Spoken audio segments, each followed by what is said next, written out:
The beautiful people at Abasi have sent over this guitar for me to check out. You don't really see this kind of like very niche, super niche actually, 8-string fan fret, especially, you know, Abasi. You don't really see them in Australia that much. Honestly, like to my knowledge, the only people that I know of that have an Abasi guitar is like Steven Taranto, and he's probably one of the greatest guitar players I've ever seen in my life. So there's definitely a level of, you know, like prosperity to be upheld when you're holding one of these instruments. I'm gonna try my best to do it the justice that it deserves, but first, let's unbox it.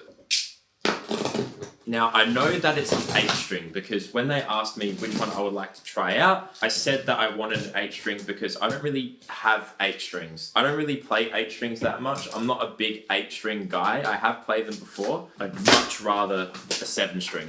And that's just purely because I think that a lot of 8 strings don't really cater to my specific needs of what I want out of an 8-string. In standard tuning, you know, the lowest note on an 8-string is F sharp. And in order for that to be like somewhat intonated and, you know, keep tuned relatively well, you need to have either really thick strings or a super long scale length or like a fan fret or something like that. Tell you what, they packaged this up pretty tight. And the reason why I asked for an 8-string Abasi in particular, because that the scale lengths are super, super long and it's a fan fret, which makes me feel a lot more comfortable using one, especially being like a hard rhythm player, you know? These guitars are super unique. And that's another huge reason why I've always wanted to try one. Obviously, you know, I am a Jackson guy. I am endorsed by Jackson. I love playing Jacksons, but Jackson isn't really in this world, you know? That's why, you know, I feel comfortable showing this guitar to you guys and checking it out because it's just ridiculous, to be honest. All right, you guys are gonna get a look at it before I do. Hopefully there's no like styrofoam or anything like that. Nice. This color is super nice. This gig bag is super nice as well, actually. It's even got a lock on it. You can actually lock this and it feels super nice as well. Whoa. Very, very cool. Even just holding it in my hands, it almost looks small. I know it's not small. It's physically impossible for it to be small. I'm expecting my hand to go further out towards the headstock, but it's not. And that design philosophy, I think, is a very Tosin thing. Sleek, minimal, and just very, you know, dialed in. I don't feel like there's any bits on this guitar that are super big or super long just for the sake of it being super big or super long. I have a pick anyway. Like, look at it on my lap. Like, it looks small, but it's not.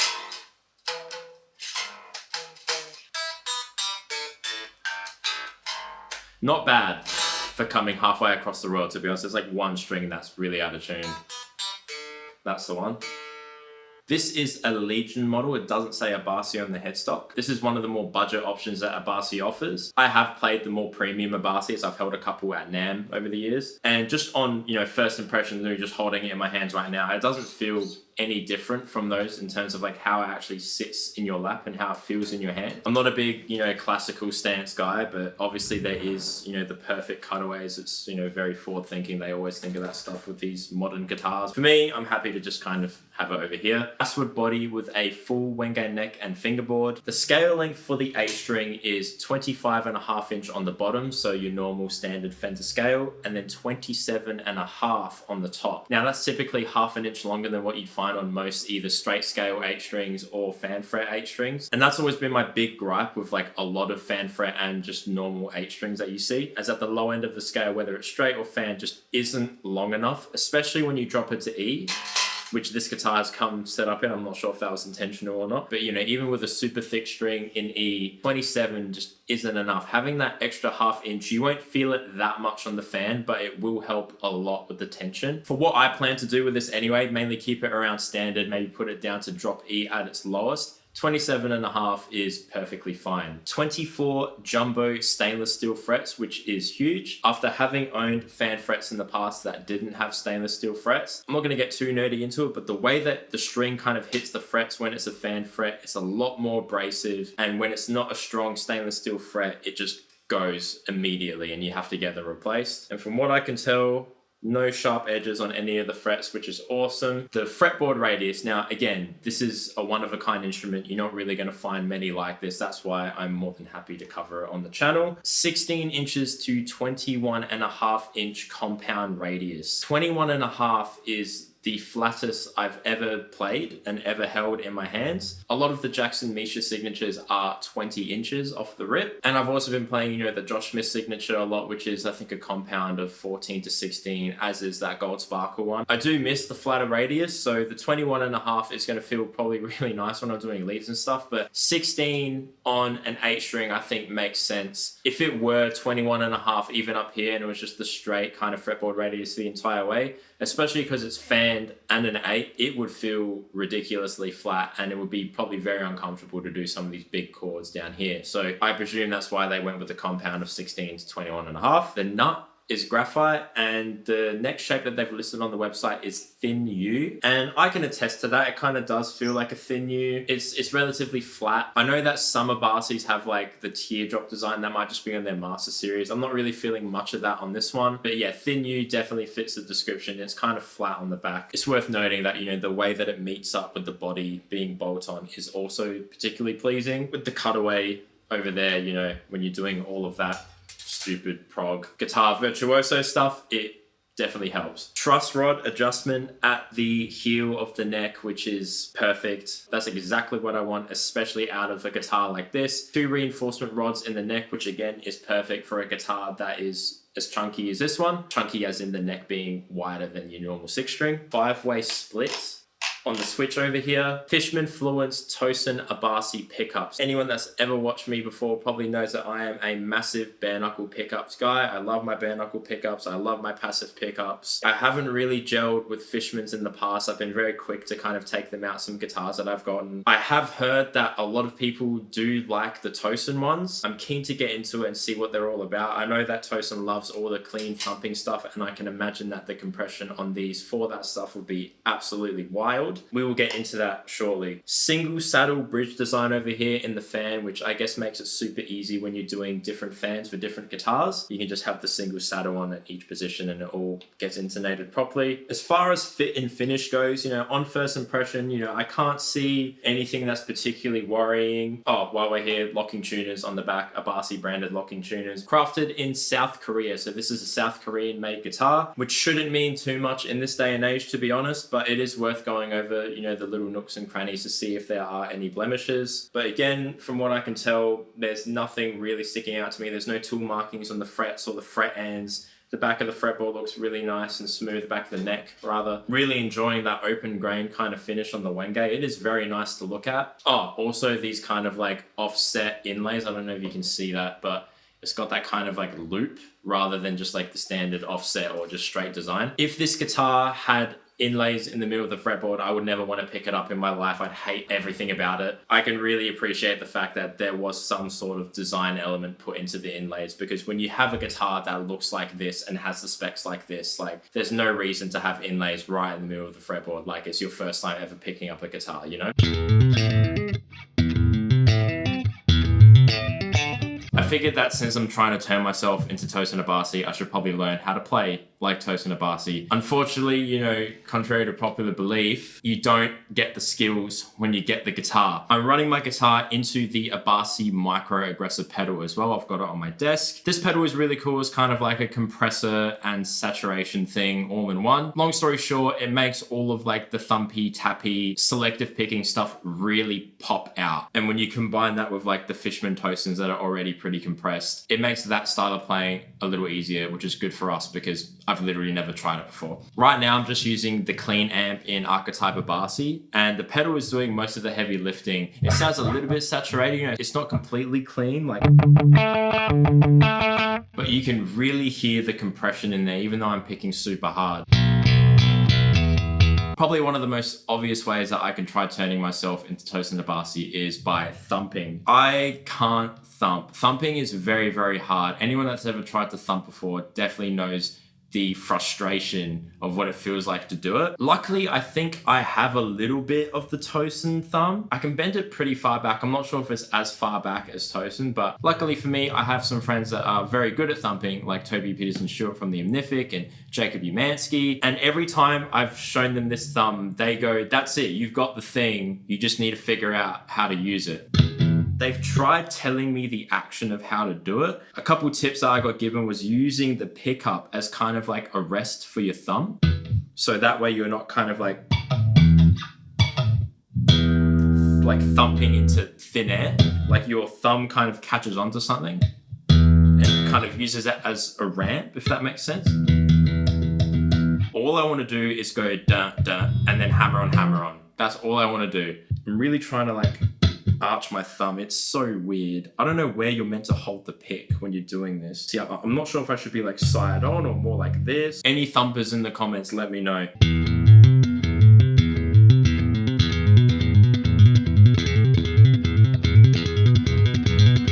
Kind of like that, but not as shitty.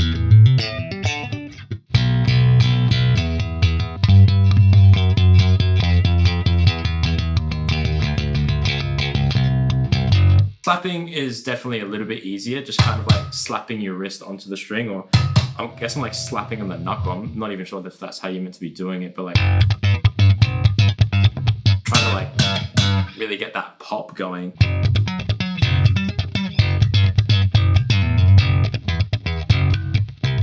One thing that's interesting and different about the Abasis, the way that you can get your hands on one is a little bit different as well. Being a smaller company, Abasi typically has these available in batches, where if you're quick, you get your hands on one, and if not, you have to wait until they go back in stock again.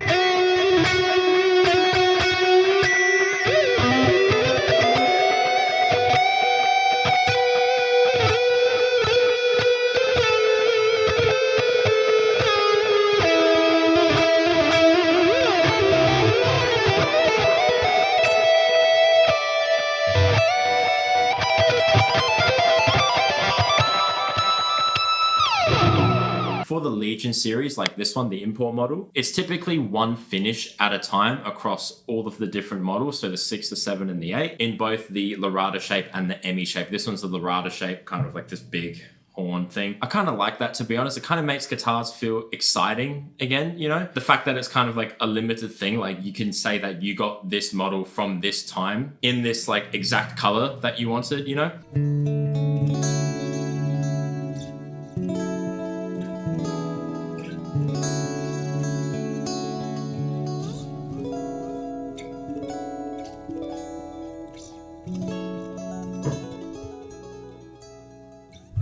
As of the time that this video is released, all of the Legion models have been restocked across all the different string configurations, 6, 7, 8, you know, both models, Lorada and Emmy, all the different finishes, it's all been restocked right in time for Black Friday. So if you guys did want to get your hands on one of these, now would be a really cool time if you're watching the video when it drops. If not, and you're seeing this video later and you go on the website and they're not available, hang in there, because like I said, they are limited drops. So it's only a matter of time before you get that email in your inbox.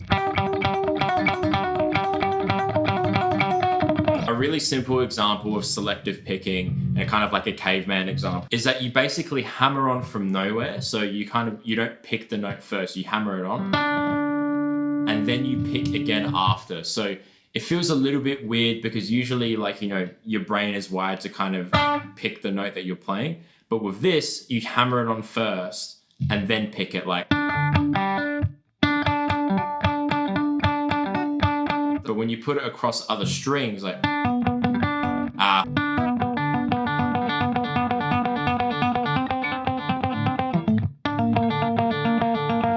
that, it can sound really nice. I'm not particularly amazing at it. One thing I have been trying to do is this little pattern over here, like.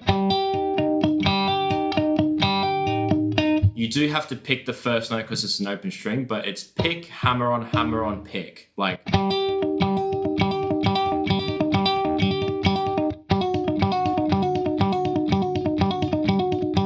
And that's kind of what it's meant to sound like, I think, where it's like every single note has the same velocity and it's all super, super consistent. And things like the micro aggressor pedal really help with that. Just on the split call setting right now.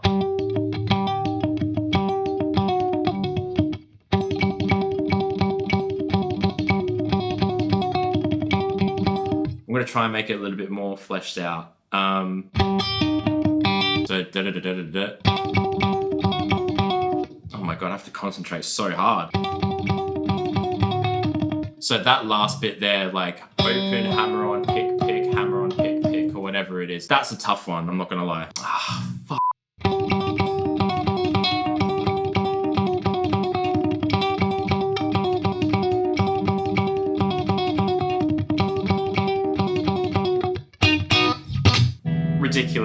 It is fun to do though. One other way I can turn myself into Tosin Abasi is by playing very weird hand shapes, very weird chords on the fretboard and kind of utilizing all of the 8 strings. That's a big caveat with 8 strings. Like, you know, a lot of the flack that 8 strings get is that, you know, the people that typically buy them just use the top string and nothing else. But one Animals as Leaders song that I really love called Gordian Knot, probably my favorite song off that album. Everything about the vibe of it, like it's very weird, very creepy almost, especially like the end riff where it's got these really long drawn out arpeggiated chords, kind of like picking every single note in the chord with lots of open strings and low strings in there. It's just sick. It's so cool. Learning it is a little bit weird because the stretches are so big. You really need to like reposition your hands. And as I play it, you see what I mean. I remember when my band and Animals toured together in Australia a couple of years back now. I remember like every sound check, every night, you know, every show, this is the song that I wanted to see. So altogether you have these really weird stretches, these really weird shapes.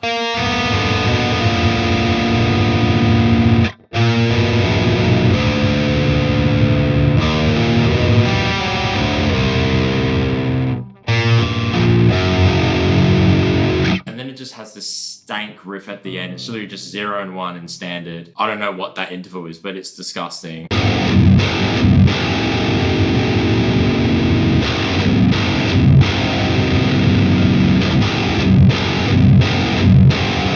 It's this really weird like 5/4 rhythm, I think. Actually, no, I think it's just 4/4 for that bit. But there's a metric modulation that makes it sound really, really cool. Matt Garska's doing like blast beats. It's a really cool section. You should check out that song. Let's drop this bad boy.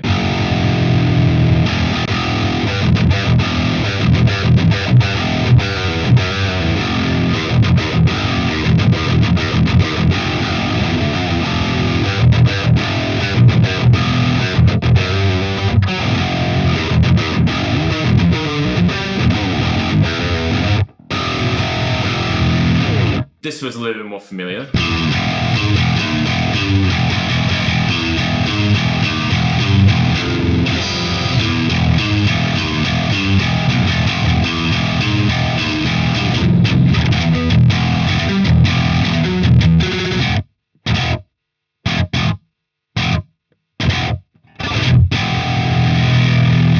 Sounds great with the split chord, especially under high gain.